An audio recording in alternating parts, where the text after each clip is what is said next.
एक गांव में एक बहुत लालची कुत्ता रहता था। वह गांव में चक्कर लगाता था खाने की तलाश में। उसकी लालच इतनी थी कि जितना भी खाने को मिलता था उसे कम ही लगता था। शुरुआत में उसके पास गांव के दूसरे कुत्तों के साथ अच्छी दोस्ती थी, लेकिन उसकी लालच के कारण सब दूर होने लगे उससे। लेकिन उसे कोई फर्क नहीं पड़ा। उसे बस खाने की ही परवाह थी। कोई न कोई उसे खाने के लिए कुछ न कुछ दे ही देता था। उसे जो खाने को मिलता वह अकेले ही खा जाता। एक दिन उसे कहीं से एक हड्डी मिल गई। हड्डी को देखकर उसे खुशी हुई। उसने सोचा कि इसका आनंद उसे अकेले ही मिलना चाहिए। इस सोच के साथ वह गांव से जंगल की ओर चला गया। रास्ते में वह एक पुल पार कर रहा था जब उसकी नज़र नीचे रुकी हुई नदी के पानी पर पड़ी। उस समय उसके आंखों में सिर्फ हड्डी की लालच थी।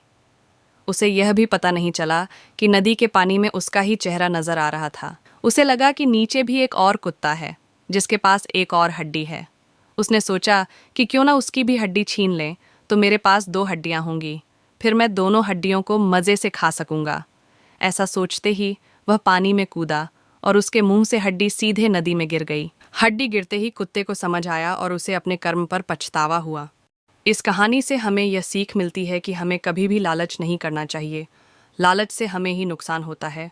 अगर आपको हमारी कहानी अच्छी लगी तो हमारे चैनल को सब्सक्राइब कर बेल आइकॉन को ऑल पर प्रेस करें, ताकि हम कोई भी वीडियो डालें तो उसका नोटिफिकेशन सबसे पहले आप तक पहुंचे।